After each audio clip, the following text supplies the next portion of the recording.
Hello दोस्तों, कैसे हो आप सभी। आई होप आप सभी बहुत अच्छे होंगे। तो दोस्तों, अभी तक हम लोगों ने गद खंड का जो 11 चैप्टर था, अभी तक के यानी कि हम लोगों ने 11 चैप्टर तक के जितने भी हमारे बुक में चैप्टर वाइज सवाल थे, उन सभी का हम लोगों ने जो उत्तर दिया है वो बड़े ही सरल भाषा में दिया है, सरल शब्दों के साथ, जो समझना और लिखना बिल्कुल भी कठिन नहीं है ना। हमने बातचीत में जो यूज होते हैं शब्द, उनका इस्तेमाल करके सभी सवालों को हल करने का प्रयास किया है, और आप लोगों को भी ये बहुत अच्छा से पसंद में आया है ना। तो आप लोग आज फिर से एक नए चैप्टर के साथ बने रहेंगे, और इस चैप्टर का नाम है तिरिच, और ये हमारा सेकंड लास्ट चैप्टर है गदखंड में। ठीक है, चैप्टर नंबर 12 है ना। और इसके बाद आपको 13वां चैप्टर मिलेगा जिसका नाम है शिक्षा। ठीक है, तो आइए आज के जो चैप्टर है उसके सभी प्रश्नों के उत्तर को हम लोग उसी तरह से सरल शब्दों में देने का प्रयास करते हैं। ठीक है, तो चलिए बनते हैं अपने सवाल जवाब के साथ और पढ़ते अपने पहले सवाल की तरफ। ठीक है, चलिए देखते हैं क्या है।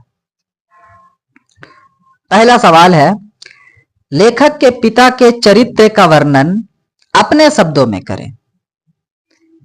ठीक है, तो उत्तर आप लोग इसका इस तरह से लिख सकते हैं। लेखक के पिताजी 55 साल के थे, वह सोचते ज्यादा थे और बोलते कम थे। ठीक है, उन्हें संसार की सारे भाषाएं बोलने आती थी, ऐसा उनके पत्नी को लगता था। ठीक है, वह ज्यादा कर शांत रहा करते थे। कहीं जाने से पहले वे तंबाकू अपने मुंह में रखते और चुप्पी में वे गंभीर, गौरवशाली, आश्चर्यजनक और भारी भरकम रहते थे। वह गांव को ज्यादा पसंद करते थे, शहर उन्हें अच्छा नहीं लगता था। यह था हमारे लेखक के परिचय, सॉरी उनके पिताजी का परिचय। ठीक है, उनका कैसा चरित्र था और कैसा स्वभाव था ये हम लोगों ने इसमें दे दिया है। ठीक है, अब आइए बढ़ते अपने दूसरे सवाल की तरफ। देखिए क्या है, तिरिच क्या है। ये सवाल जो है बाबू, ये VVI सवाल है, मतलब वेरी वेरी इंपॉर्टेंट सवाल है। ठीक है, ये सवाल क्या है, VVI। ठीक है, तिरिच क्या है, कहानी में यह किसका प्रतीक है। तिरिच एक विषैला जंतु है और कहानी में जादुई यथार्थ का प्रतीक है, यानी जादू टोना इन सब चीजों पे बात की गई है। ठीक है, जिसके काटने से इंसान का बचना नामुमकिन है। इसे खपर बिच्छू, विस्खोपरा आदि नाम से भी जाना जाता है। ठीक है, ये पैदा कैसा होता है इसके बारे में देखिए थोड़ा सा। ठीक है, यह सांप के गंदे अंडे से जन्म लेता है। जो सांप होता है ना, सांप के अंडा देता है ना, बच्चा तो नहीं देता है। तो सांप जो अंडा देता है तो बहुत सा अंडा को वो सही से सेव नहीं पाता है, तो इसलिए वो अंडे गंदे हो जाते हैं। तो जिन अंडों से सांप वापस जन्म नहीं ले पाता और जो अंडा गंदा हो जाता है, तो उस अंडा से एक और जीव जन्म लेता है जिसका नाम होता है तिरिच, जिसको हम लोग खपर बिच्छू और विस्खोपरा के नाम से भी जानते हैं। ठीक है, बहुत से लोग जो गांव में रहते हैं उन लोगों को इसके बारे में पता होगा, और इसकी बहुत सी अजीबो गरीब कहानियां आप लोगों को सुनने में मिलेगी, है ना। अगर इसके बारे में आप लोगों को ज्यादा जानकारी चाहिए, विस्खोपरा के बारे में, खपर बिच्छू के बारे में, तो आप अपने घर के बड़े बुजुर्गों से जाकर के इसके बारे में जानकारी हासिल कीजिए। बड़ा मजा आएगा इसकी कहानी सुनने में आपको। ठीक है, तो चलिए बढ़ते अपने अगले सवाल की तरफ। सवाल क्या है देखते हैं। अगर तिरिच को देखो तो उससे कभी आंख मत मिलाओ। आंख मिलाते ही वह आदमी की गद पहचान लेता है और फिर पीछे लग जाता है। फिर तो आदमी चाहे पूरी पृथ्वी का चक्कर लगा ले, तिरिच पीछे पीछे आता है। क्या यहाँ तिरिच केवल जानवर भर है? यदि नहीं तो उससे आंख क्यों नहीं मिलानी चाहिए? देखिए बाबू, ये जो सवाल है, ये सवाल आपसे मोरालिटी पूछ रहा है कि आप इस कहानी को पढ़े हो तो इससे आपने क्या सीखा है। ठीक है, बोल रहा है कि यहाँ पे जो तिरिच का जिक्र हुआ है, क्या वो सिर्फ एक जानवर के लिए ही बताया गया है इस कहानी में, या फिर उसे किसी और से कंपेयर किया गया है।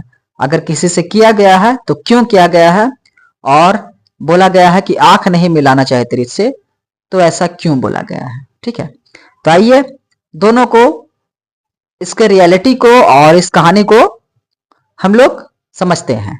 ठीक है, और बड़ा ध्यान से सुनेंगे। ठीक है, ये सवाल आपके जीवन में बहुत बड़ा मैसेज देके जाने वाला है। ठीक है, चलिए उत्तर है, इस पाठ में वर्णित तिरिच एक विषैला जंतु अपितु मानव की हिंसात्मक पार्श्विक प्रवृत्ति प्रतीत होती है। यद्यपि तिरिच एक खतरनाक विषैला जानवर होता है जिसके काटने से मनुष्य की प्राय मृत्यु हो जाती है, किंतु मानव की हिंसक तथा दानवीय गतिविधियां उससे अधिक अत्यंत घातक तथा मर्मनातक पीड़ादायी होती है। उससे मनुष्य घुल घुल मौत के मुंह में चला जाता है। कथाकार ने तिरिच से आंख नहीं मिलाने का परामर्श दिया है, क्योंकि तिरिच की प्रकृति है परस्पर आंख मिल जाने पर वह अपने शिकार पर आक्रमण कर देता है। ठीक है, तथा अपने विषैले दांत उसके शरीर में गड़ा देता है। यहाँ पर कहानीकार दुर्जन एवं तिरिच के समान खतरनाक व्यक्ति से आंख नहीं मिलाने के लिए कहता है। इसका निहितार्थ यह है कि हमें ऐसे व्यक्ति से किसी प्रकार का संबंध नहीं रखना चाहिए तथा उनसे किसी प्रकार का पंगा भी नहीं लेना चाहिए, उनसे दूर ही रहना चाहिए। अवांछनीय व्यक्ति से ना तो मित्रता अच्छी होती है और ना ही शत्रुता। उनसे आंख मिलाना श्रेयस्कर नहीं है। ठीक है, देखिए बोलता है कि इस कहानी में जो तिरिच है वो एक जंगली जानवर है जो विषैला है, जहरीला जानवर है, जिसकी फितरत में है कि वो अगर अपने शिकार को देख लेता है तो उसके पीछे पीछे लग जाता है, और अगर उससे आंख मिला दी जाए तो वो इंसान को अपनी दांत, विषैले दांत गड़ा देता है, जिससे इंसान की मृत्यु हो जाती है। लेकिन वहीं पे इस कहानी का मोरालिटी और मैसेज ये है कि भाई जिस तरह से हमें तिरिच जैसे खतरनाक जानवरों से, खतरनाक जीव जंतुओं से दूर रहना चाहिए, उनसे आंखें नहीं मिलाना चाहिए, उसी तरह आज के समय में या फिर पहले के समय में बताया जाता है, ठीक है, कि जो लोग खतरनाक होते हैं, हिंसात्मक होते हैं, हिंसा को मानने वाले होते हैं, बात बात पर झगड़ा करने वाले होते हैं, ठीक है, जिनकी सोच सिर्फ और सिर्फ हिंसा करने की होती है, उनसे ना तो हमारी दोस्ती अच्छी होती है और ना ही दुश्मनी। तिरिच की प्रवृत्ति जिस तरह से है जहरीला दांत का, उसी तरह से बहुत से इंसान हिंसात्मक होने के वजह से, उनके वजह से, हिंसात्मक इंसान की वजह से बहुत से लोगों को तकलीफ हो जाती है ना। तो वही बोलता है कि हमें उन इंसानों से दूर रहना चाहिए जो हिंसा करते हैं, जो खतरनाक लोग होते हैं, है ना। इसीलिए बोलते हैं ना तो उनसे हमें दोस्ती करनी चाहिए और ना ही दुश्मनी। ठीक है, आप भी अपने घर में बड़े बुजुर्ग से सुनते होंगे कि बाबू देख, तो वो बड़ा खतरनाक आदमी हो, तो बहुत बुरा आदमी है, उसके साथ रहना अच्छा बात नहीं है ना। उससे ना तो दुश्मनी अच्छा है और ना ही दोस्ती, तो इसलिए हमें क्या करना चाहिए, उन लोगों से दूर रहना चाहिए, है ना। ठीक है, तो इस क्वेश्चन का मैसेज ये था बाबू। चलिए हम लोग अगले सवाल में बढ़ते हैं। क्वेश्चन नंबर 4 है, तिरिच लेखक के सपने में आया था और वह इतनी परिचित आंखों से देखता था कि लेखक अपने आप को रोक नहीं पाता था। यहां परिचित आंखों से क्या आशय है? इस लाइन में जो परिचित आंख का इस्तेमाल किया गया है उसका क्या मतलब है? देखिए उत्तर कुछ इस तरह से होगा, तिरिच लेखक के सपने में आता था और वह इतनी परिचित आंखों से देखता था कि लेखक अपने आप को रोक नहीं पाते थे। यहाँ पर परिचित आंखों से तात्पर्य यह है कि लेखक रोज एक ही सपना देखते थे और इस वजह से उन्हें तिरिच की आंख परिचित लगने लगी थी। परिचित मतलब जानी पहचानी लगने लगी थी। यह घटना सत्य होने वाली थी, यह एक संकेत था। अपने डर के कारण लेखक तिरिच से अपनी आंखें मिलाने से रोक नहीं पाते थे, है ना। आप लोग देखते होंगे कि आप लोग कहीं जा रहे हो,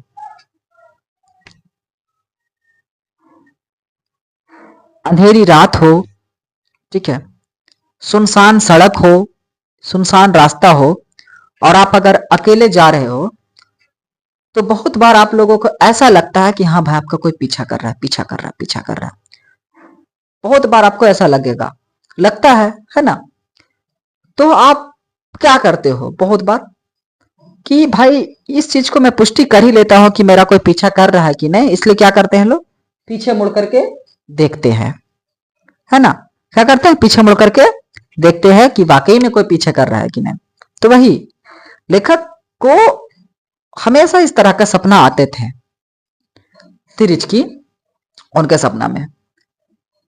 तो उस वजह से वो हमेशा इस सपने को देखने की वजह से उन्हें तिरिच की जो आंखें थी वो परिचित और जानी पहचानी लगने लगी, क्योंकि उनके साथ ये एक सपना क्या होता था, हमेशा घटता था। इसलिए लेखक जो थे वो एक बार कम से कम तिरिच से अपनी आंखों को मिला करके देखना चाहते थे, है ना? जैसे हम लोग बोल रहे हैं ना, जैसे कि आप रास्ता में जा रहे हो, गुम सुनसान रास्ता है, तो डर होता है कि भाई कोई पीछे आ रहा है कि नहीं हो रहा है, तो क्या करते हैं कि एक बार चलो पीछे मुड़ के देख ले। तो इसीलिए अपने डर को खत्म करने के लिए लेखक जो था क्या करता था कि तिरिच के आंखों से आंखें मिला करके देखना चाहता था। ठीक है, तो भाई बात, चलिए अगला सवाल, व्याख्या करें। ये सवाल बाबू VBI है और 5 नंबर में आता है। ठीक है, देखिए, वैसे धीरे धीरे मैंने अनुभवों से यह जान लिया था कि आवाज ही ऐसे मौके पर मेरा सबसे बड़ा अस्त्र है। देखिए इसका आंसर जो है व्याख्या को 2 पॉइंट में देते हैं, पहला संदर्भ और दूसरा व्याख्या। प्रस्तुत संदर्भ में देखो से क्या है, प्रस्तुत गधांश हमारी पाठ्य पुस्तक दिगंत भाग 2 के तिरिच शीर्षक कहानी से ली गई है। इसके लेखक उदय प्रकाश हैं। इन पंक्तियों में विद्वान लेखक ने अपने मन की व्यथा व्यक्त की है। ठीक है, उनके मन में इस सपने के क्या मायने थे, वो किस तरह से विचार रखते थे, वो यहाँ पे अपने मन की व्यथा को, अपने मन में चलने वाली बातों को उजागर कर रहे हैं। ठीक है, आइए व्याख्या। प्रस्तुत पंक्ति में लेखक कहता है कि वह हमेशा सपने देखकर डर जाता था और वह नींद में होने के कारण सत्य और सपने में अंतर नहीं निकाल पाते थे, लेकिन जब उनकी मां या वह किसी आवाज के कारण जाग जाते थे, उनका डर और उनका सपना टूट जाता था, इसलिए वह आवाज को अपना सबसे बड़ा अस्त्र मानते हैं। देखिए आप लोग बहुत बार बहुत बुरे सपने देखते हैं, बहुत लोगों को देखते होंगे, आपके घर में भी कोई छोटे बड़े भाई हो या फिर कोई बड़े हो, मम्मी पापा डैडी या दादा दादी, कोई भी देखते होंगे कि बहुत बार ना रात में ना गुंगवाने लगता है, ऐसे करता है ना? तो वो इस तरह का आवाज इसलिए निकालता है क्योंकि वो सपना देखता है और सपना में जो कुछ घट रहा होता है तो वो उससे मतलब कि महसूस करने लगता है और बड़ा बेचैन होने लगता है। ठीक है, तो चाहता है कि वो सपने में जो आ रहा है, आदमी सपने में आ रहा हो या फिर कुछ आ रहा है, तो उससे वो बात करना चाहता है या फिर किसी तरह से लड़ना चाहता है। ठीक है, तो वो सपना में कोशिश करता है कि वो हाथ पांव चलाए, बात करे, लेकिन वो सपना है तो इसलिए वो बात नहीं कर पाता है, लेकिन फिर भी वो नींद के वजह से अपने जबान से आवाज निकालता है। ठीक है ना? देखते होंगे, निकालते होंगे। तो उस दरमियान क्या करते हैं आप लोग, अगर आप सपना में गुंगा रहे हैं तो क्या करता, मम्मी पापा आकर के उठाता है, ए बाबू उठ उठ, सपना देखते हो, करता है ना ऐसा, है ना? तो फिर आप क्या करते हो, सपना से बाहर आ जाते हो, नींद से, नींद टूटती है, सपना से बाहर आ जाते हो, फिर आपको क्या होता है, थोड़ा रिलैक्स होता है। तो उसी तरह से लेखक भी जब सपना देखता था तो तिरिच के साथ इनकी बहुत ज्यादा लड़ाई होती है, ये भागने की कोशिश करते, तिरिच इनका पीछा करता है, कहानी आप पढ़े होंगे। तो इनके सपना में बड़ा डरावना सपना होता था, तो इसलिए ये तिरिच से भागने की कोशिश करते थे, लड़ने की कोशिश करते थे। तो उस दरमियान इनकी मुंह से गुंगाने की आवाज आती थी, तो इनकी आवाज सुनकर के इनकी मम्मी क्या करता था, लेखक को उठा देता था आवाज दे करके, फिर कि बेटा उठो उठो उठो, तुम सपना देख रहे हो, गुंगा रहे हो, है ना? तो लेखक जो होते थे सपना से, नींद से टूटते थी और सपना से ये दूर हो जाते थे। तो वही बोलते हैं कि उस सपना से बचने के लिए, उस खतरनाक सपना से बचने के लिए जो मेरे पास सबसे बड़ा अस्त्र होता था वो होता था आवाज। ठीक है, समझ में आई बात? चलो आओ अगला सवाल। जैसे जब मेरी फीस की बात आई थी उस समय हमारे पास आखिरी गिलास भी गुम हो गया था और सब लोग लोटे में पानी पीते थे। संदर्भ देखो, प्रस्तुत गद्यांश हमारी पाठ्य पुस्तक दिगंत भाग 2 के त्रित शीर्षक कहानी से ली गई है। इसके लेखक उदय प्रकाश है। इस पंक्ति में विद्वान लेखक ने अपने दैनिक जीवन में होने वाली परेशानियों को व्यक्त किया है ना। इनके दैनिक जीवन में पढ़ाई में के दरमियान किताब कॉपी फीस वगैरह के लिए जो परेशानियां होती थी इनको, उसके बारे में ये यहाँ पे अपने विचार को व्यक्त करते हैं। ठीक है, देखिए व्याख्या किस तरह से करेंगे। लेखक काफी गरीब परिवार से थे और उनके पिताजी कोर्ट के चक्कर लगाया करते थे, जिसके कारण काफी पैसे अदालत और वकीलों के फीस में खत्म हो जाते थे। जब लेखक को फीस के लिए पैसे की आवश्यकता होती थी तो अपने पिताजी से कहते थे 2 दिन चुप रहने के बाद उनके पिताजी उन्हें एक पत्र देकर किसी के पास भेजते थे जो उन्हें 100 के 3 नोट देता था। ठीक है, वही बोलता है लेखक कि सबके पास पैसा होता था, ठीक है, लेकिन मैं जो था मेरे पास गरीबी की वजह से मेरे पास पैसा नहीं हो पाता था। इसलिए बोलते ये कि सब लोग पानी जो था वो पीने के लिए लोटे का इस्तेमाल करते थे, लेकिन मेरे पास जो आखिरी गिलास था वो भी गुम हो जाता है। ठीक है, आइए अगला देखते सवाल। गा का आश्चर्य था कि इतने लंबे अरसे से उसके अड्डे को इतनी अच्छी तरह से जानने के बावजूद कभी दिन में आकर मैंने उसे मारने की कोशिश नहीं की थी। देखिए इसका क्या मतलब है। संदर्भ में प्रस्तुत गद्यांश हमारी पाठ्य पुस्तक दिगंत भाग 2 के त्रित शीर्षक कहानी का एक अंश है। इस सारगर्भित कहानी के लेखक उदय प्रकाश है। इस पंक्ति के माध्यम से लेखक अपने सपने को हकीकत होते हुए देखता है, फिर भी कुछ कर नहीं पाते हैं। व्याख्या, लेखक को अफसोस होता है कि उनके सपने में आए उस तिरिच के काटने के कारण उनके पिता की मृत्यु हो जाती है। वह सपना काफी समय से देख रहे होते हैं, लेकिन उनमें इतनी हिम्मत नहीं होती है कि वह आकर उस तिरिच को मारे। अगर वह पहले ही इसे मारने की कोशिश किए होते या उसे मार देते तो पिताजी के साथ वह घटना नहीं घटती और उनके पिताजी अभी जीवित होते। देखिए इनके पिताजी शहर जाते हैं तो वहां पे बहुत ज्यादा इनके पिताजी के साथ जुल्म होता है, बहुत ज्यादा परेशानी को ये फेस करते हैं, तो उस वजह से इनके पिताजी की मृत्यु हो जाती है। लेकिन शहर जाने से पहले इनके पिताजी को एक तिरिच जो होता है वो काट लेता है। ठीक है, तो उनका इलाज वगैरह वैद्य वगैरह आकर के इलाज करते हैं जड़ी बूटी से। ठीक है, तो लेखक को ऐसा लगता है कि इनकी पिताजी की जो मृत्यु हुई है वो तिरिच के काटने से हुई है, लेकिन ऐसा वास्तविकता में नहीं होती है। तो लेखक को इस बात का बड़ा अफसोस रहता है कि मैं हमेशा सपना इस तरह का देखता था, लेकिन उसके बावजूद भी मैंने कभी ये हिम्मत नहीं की कि मैं जाकर के तिरिच को रियल में मार दूं। अगर वो सोचते हैं कि अगर मैं रियल में मार देता तिरिच को तो शायद उनके पिताजी जीवित रहते आज। ठीक है, और उन्हें अपने पिताजी को खोना ना पड़ता। तो इस तरह की उनको अफसोस रहता है। ठीक है, आइए अगला सवाल।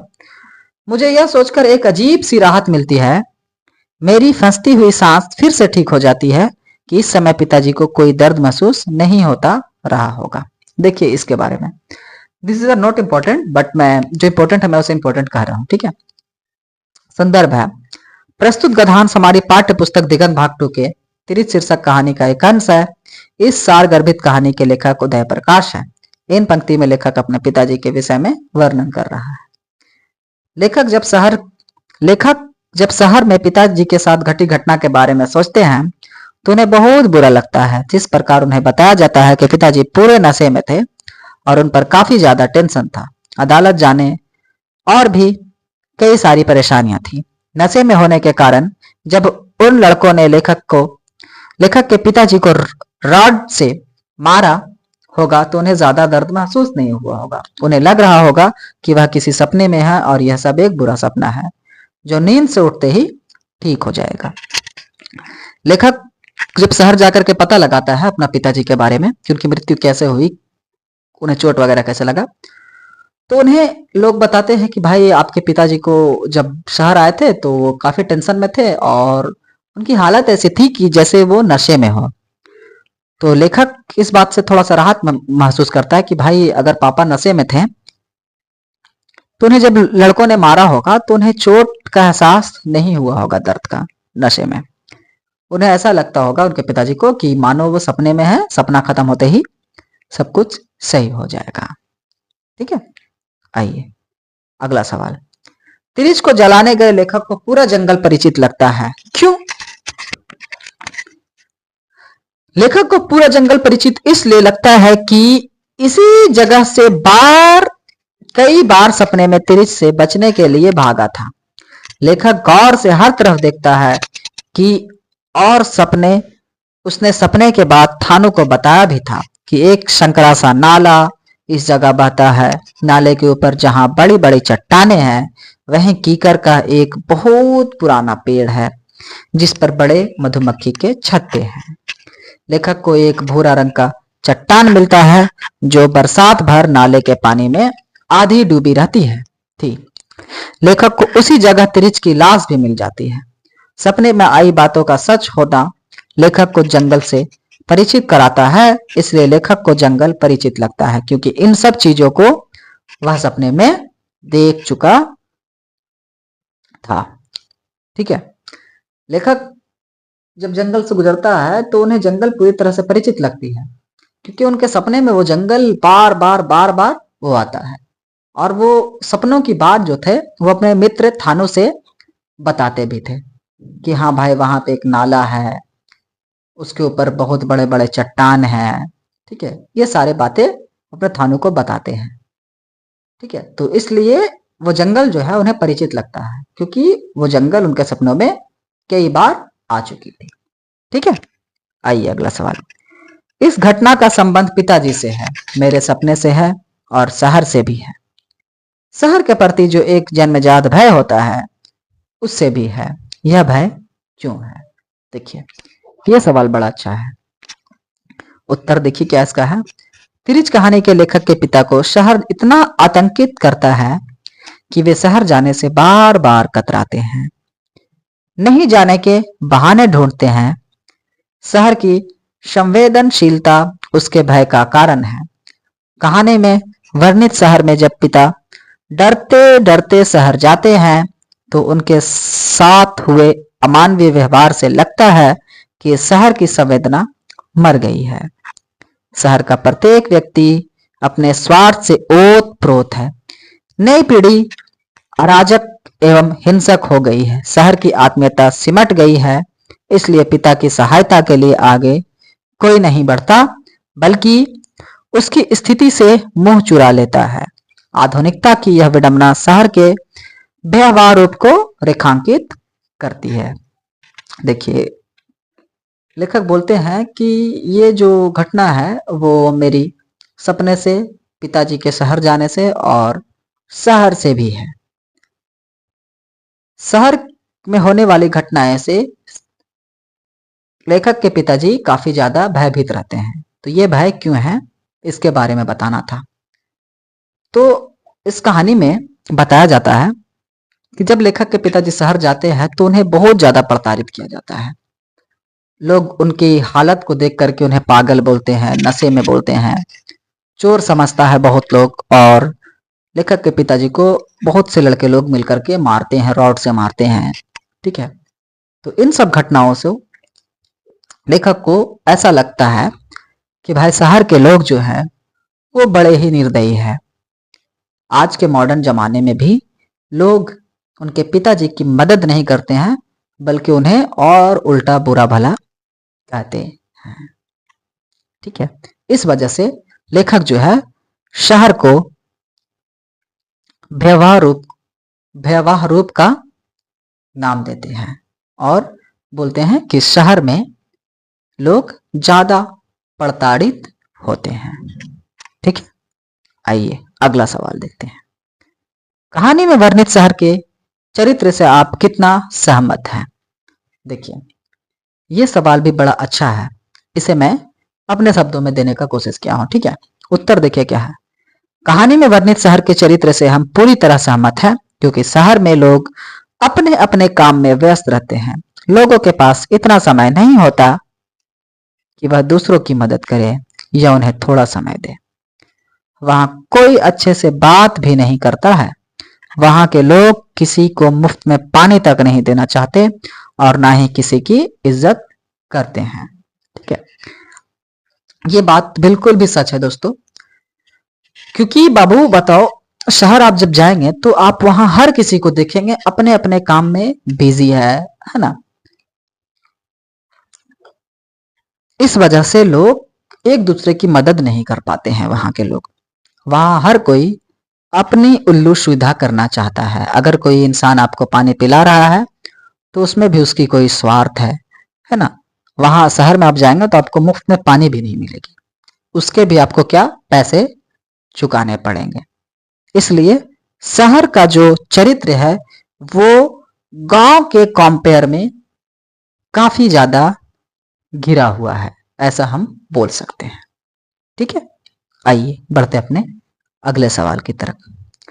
लेखक के पिता के साथ एक दिक्कत यह भी थी कि वह कि गांव या जंगल की पगडंडियां तो उन्हें याद रहती थी, शहर की सड़कों के वे भूल जाते थे। इसके पीछे क्या कारण हो सकता है, आप क्या सोचते हैं, लिखिए। देखिए, मेरे सोच के अनुसार आंसर मैं दे रहा हूं। ठीक है, इसका कारण यह था कि लेखक के पिताजी शहर काफी कम जाया करते थे। आवश्यक काम होने पर ही शहर जाया करते थे। उन्हें शहर की गलियां और सड़क के एक समान लगती थी। वह उन रास्तों को वाकिफ नहीं थे और शहर में उन्हें कोई जानता भी नहीं था। गांव या जंगल की पगडंडियां को याद रखने का कारण यह था कि वे जन्म से ही अपने गांव में रहते थे और वहां के गली गली और चप्पे चप्पे से वाकिफ थे। उन्हें वहां हर कोई पहचानता था। वे अपने गांव के वातावरण से भी वाकिफ थे।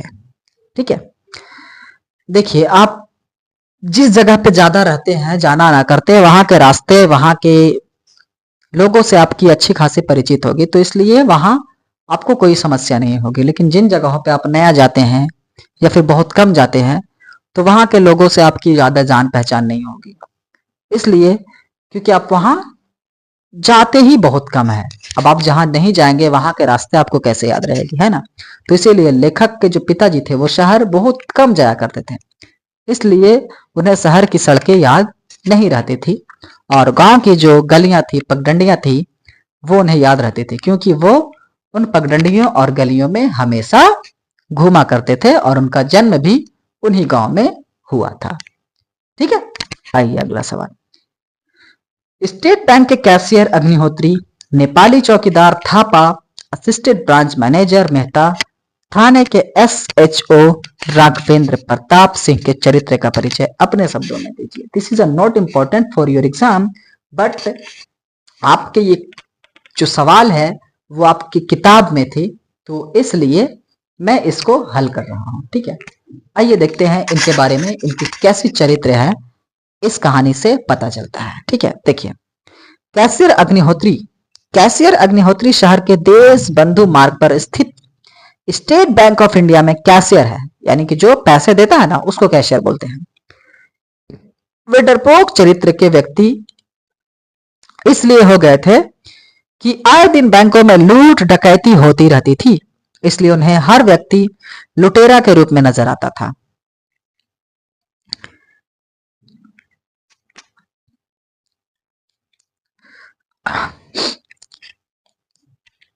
इस बात का पता इस तरह से हो सकता है कि जिस समय लेखक के पिता कैशियर अग्निहोत्री के पास पहुंचते हैं, कैशियर डर कर घंटी बजा देता है। यह कथन वर्तमान समाज में पुलिस तंत्र की कलाई भी खोलता है। हर व्यक्ति अपने को असुरक्षित महसूस करता है ना। तो कैशियर अग्निहोत्री जो थे वो थोड़े डरपोक थे, तो इस वजह से जब पिताजी उनके पास जाते हैं तो उनकी हालत जो होती है वो थोड़ी बिगड़ी हुई होती है, क्योंकि उन्हें जो तिरिच काटता है तो उससे उनके बदन में पॉइजन जो होती है तिरिच की वो भी थोड़ी थोड़ी बची रहती है। ठीक है, इस वजह से उनकी हालत थोड़ी गंभीर होती है और उनकी तबीयत खराब होती है। तो उनकी शक्ल देख करके कैसे डर जाता है और फौरन घंटी बजा करके पुलिस को बुला देता है। ठीक है, चलिए अगला सवाल। नेपाली चौकीदार थापा, इसके चरित्र क्या है देखते हैं। लेखक के पिता को चौकीदार थापा द्वारा दबोचे जाने से यह लगता है कि वह छोटा चौकीदार अपने काम के प्रति बहुत सजग है, परंतु पिता को बिना सोचे समझे पीटना उसकी मानसिक कमजोरी का घोतक है। अपने काम के प्रति सजग रहना का मतलब यह नहीं कि बिना सोचे समझे अधिकारियों के कहने पर किसी दूसरे को जान तक ले ले। यह चौकीदार के लुच्चेपन का प्रतीक है ना। चौकीदार जो था वो लेखक के पिताजी को पकड़ लेता है जाकर के। ठीक है, ये बात अच्छी है कि आप अपने काम के प्रति अच्छे हैं, लेकिन आप किसी के ऑर्डर के लिए किसी को इतना ज्यादा मारे, इतना ज्यादा प्रताड़ित ना करे, ठीक है, कि जिससे इंसान काफी ज्यादा दुखी हो या फिर उसकी जान चल जाए, है ना। ये चीज जो है, आपके काम के प्रति आपका सजग होना अच्छी बात है, लेकिन काम के लिए किसी की जान ले लेना ये आपको लुच्चेपन की तरह दिखाया जा सकता है। ठीक है, यही इसमें बताया गया है। अब देखो, आप जो कहानी पढ़ रहे हो इसमें देखो मैसेज देते जा रहा है ना कि कौन इंसान कैसा है। अब देखो चौकीदार की जो यहाँ पे बुराई और भलाई दोनों की है ना। तो इसमें जो मैसेज है उसे अपने लाइफ में यूज करना है। एग्जाम के लिए तो हर कोई पढ़ता है यार, हम पढ़ेंगे यहां से अपने लाइफ को एक सही दिशा में ले जाने के लिए। अभी आप लोगों को किस तरह से क्वेश्चन आते हैं, उसे पूछने का मकसद क्या है, ये आप लोगों को पता नहीं होगा, है ना। लेकिन कोई बात नहीं, मैं सारा चीज क्लियर करने की कोशिश करूंगा। ठीक है, अभी लोग बताइए कि आप लोग का हिंदी का बुक होता है ना, टेस्ट जो एग्जाम होता है, फाइनल एग्जाम होगा या फिर आप जो टेस्ट वगैरह दिए होंगे उसमें देखते होंगे कि गद्यांश आता है। तो गद्यांश को पहले क्यों पूछता है बाबू? निबंध पूछने का क्या मकसद है? आखिर ये सब पूछता है तो ये सब पूछने का क्या मकसद है? क्या आखिर एग्जामिनर क्या जानना क्या चाहता है? एग्जाम किस लिए होता है? वो आपको पहचानना चाहता है कि आप किस तरह से मेंटलिटी रखते हो। लेकिन निबंध से वो हमारे बारे में क्या जान पाएगा? गद्यांश से वो मेरे बारे में क्या जान पाएगा? जरा सोचिएगा। ठीक है, एग्जाम सिर्फ सर्टिफिकेट में अच्छे रैंक लाने के लिए, अच्छे मार्क्स लाने के लिए मत दीजिए भाई। वो आपके बारे में एग्जाम से ये पता चलता है कि आप किस तरह के इंसान हो, आपकी सोचने की क्षमता कैसी है। ठीक है, तो जब पढ़ाई कर रहे हो तो उसको रियल लाइफ में यूज करना सीखो भाई, नहीं तो फिर कोई फायदा नहीं है। समझ में आई बात? आइए अगले सवाल की तरफ देखते हैं। Assistant branch manager Mehta state bank of India में असिस्टेंट ब्रांच मैनेजर पद पर थे। मैनेजर मेहता थोड़ी सूझबूझ वाले व्यक्ति नजर आते हैं, क्योंकि जब पिता को मार पीटा जा रहा था तब मेहता ने दरिया दिली दिखाते हुए तलाशी लेकर बाहर निकाल देने को कहा था। ठीक है, चलिए अगला सवाल। थाने के एसएचओ राघवेंद्र प्रताप सिंह, इनका चरित्र के बारे में देखिए क्या है। राघवेंद्र प्रताप सिंह शहर के थाने में एसएचओ थे। आप लोग एसएचओ का फुल फॉर्म हमें कमेंट करेंगे और समझाएंगे। ठीक है, उनमें भोजन पसंदी से तो यह लगता है कि वह कड़ुए चीज को नापसंद करते थे, परंतु उनकी पत्नी द्वारा 13 साल में रहने के बावजूद पत्नी को राघवेंद्र प्रताप सिंह के भोजन का स्वाद पता नहीं चला था। इसके अर्थ है राघवेंद्र प्रताप विभिन्न स्वादों में आकांक्षी व्यक्ति है। इससे दूसरा अर्थ यह भी है ध्वनित होता है कि वे अपने जिम्मेदारी को पूरे ईमानदारी के साथ नहीं निभाते हैं। करेले की वजह से उनका मूड ऑफ हो जाता है। यह गैर जिम्मेदाराना व्यक्तित्व है ना। चलिए अगला सवाल देखिए। लेखक के पिता अपना परिचय हमेशा Ram Swarth Prasad ex school headmaster and village head office बकेली के रूप में देते थे, ऐसा क्यों? स्कूल और गांव के बिना वे अपना परिचय क्यों नहीं देते? आइए इसके मैं आंसर देता हूं। लेखक के पिता अपना परिचय हमेशा Ram Swarth Prasad ex school headmaster and village head of Bakeli के रूप में देते थे, क्योंकि लेखक के पिताजी को अपने गांव से बहुत लगाव था और वह एक हेडमास्टर थे, इसलिए उन्हें गांव में सब स्कूल हेडमास्टर के रूप में ही जानते थे, इसलिए वह अपना परिचय इसी रूप में दिया करते थे। ठीक है, आइए हमारा अगला सवाल क्या है।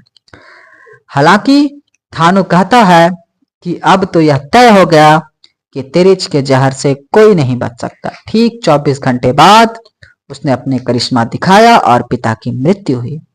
इस अवतरण का अभिप्राय स्पष्ट करें।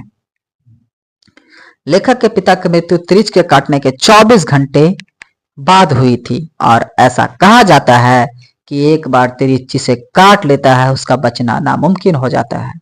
अगर वह बच भी जाता है तो 24 घंटे बाद उसके शरीर में तिरिच का जहर चढ़ता है और उससे उस इंसान की मृत्यु हो जाती है।